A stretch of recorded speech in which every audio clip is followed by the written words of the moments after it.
U glazbi uživamo i dan danas i teško je bez nje zamisliti život. U ponekim industrijama ona je itekako bitna. Danas ćemo stoga baciti svjetlost na onu marketinšku, jer u njoj se doista glazbi pridaje velika pozornost. Velika mi je čast ugostiti Krunu Hržića, copywritera, koji je gotovo 20 godina u toj industriji, pravi je stručnjak koji će nam dati točne odgovore na silna pitanja koje imamo. Kruno, dobar dan i dobrodošao. Bog, pozdrav svima. Koja je uloga glazbe u tvom poslu i koliko pomaže u plasmanu tvojih, odnosno ekipnih ideja?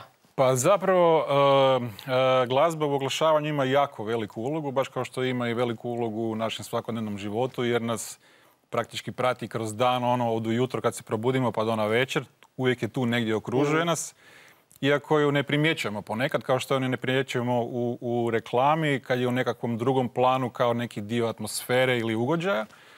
A može biti i glavni motiv u kampanji i okosnica cijele priče, pa tako i nakon što kampanja završi može zaživjeti među publikom. Evo jedan svježi primjer od prije nekih pola godine. Tijekom svjetskog nogometnog prvenstva u Rusiji bila je reklama u kojoj je tako zaživjela i nova navijačka himna.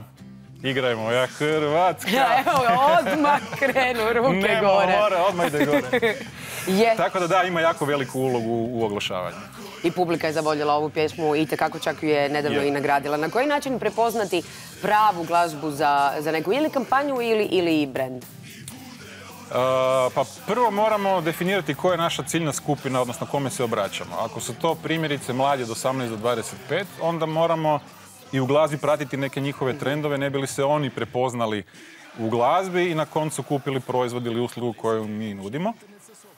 Također moramo pratiti i radnju i scenarij spota, da li je to više dinamično ili manje dinamično, i mora biti u skladu sa nekim već definiranim vrijednostima brenda, jer ne možemo sad uzeti nešto što se nama sviđa, nego moramo ipak ostati u duhu brenda. Apsolutno. U kojim se situacijama odabire konkretno već postojeća glazba? Evo sada si nam dao primjera. U kojim se situacijama ipak komponira neka nova, makar u obliku samo džingla, i objasni svima koji nisu u marketinškoj industriji što je džingl.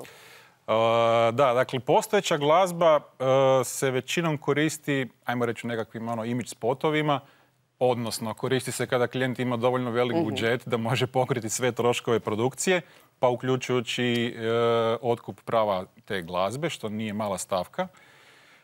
Dakle, to je varijanta 1. Varijanta 2 je da se ide u skladanje glazbe, što ne mora nužno značiti da će na kraju to ispasti manje kvalitetno ili manje vrijedno u odnosu na ovu varijantu ako se ide sa hitom.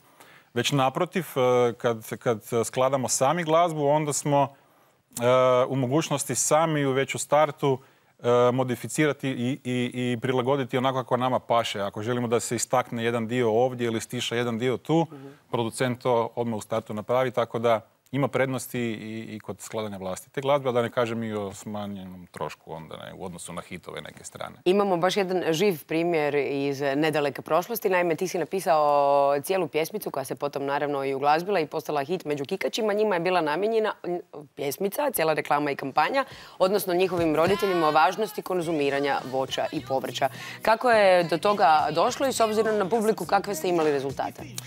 Pa zapravo taj projekt je meni bio jako drag i takve stvari često ne dolaze tebi na stol radni, nego moraš povremeno se, periodično se dese, i onda kad se dese, zapravo shvatiš koji utjecaj možeš ostaviti na ljude, gdje ti si taj koji možeš potaknuti nekakve pozitivne promjene u društvu ili promijeniti nekome loše prehrambene navike, i onda u startu već kad si svjestan toga, onda se malo ozbiljnije predaš tom zadatku, malo pažljivije biraš te riječi, brusiš stihove do savršenstva, sve dok nisi siguran na onoj zadnju riječ da je to. Tek kad znaš da ne može bolje, to je to. I na kraju je tako ispalo, pun pogodak. Vjerujem da su takvi zadaci poželjni u vašoj industriji. A u kojim trenucima nije poželjno imati glazbu uopće, pa će pustiti u suho? Da.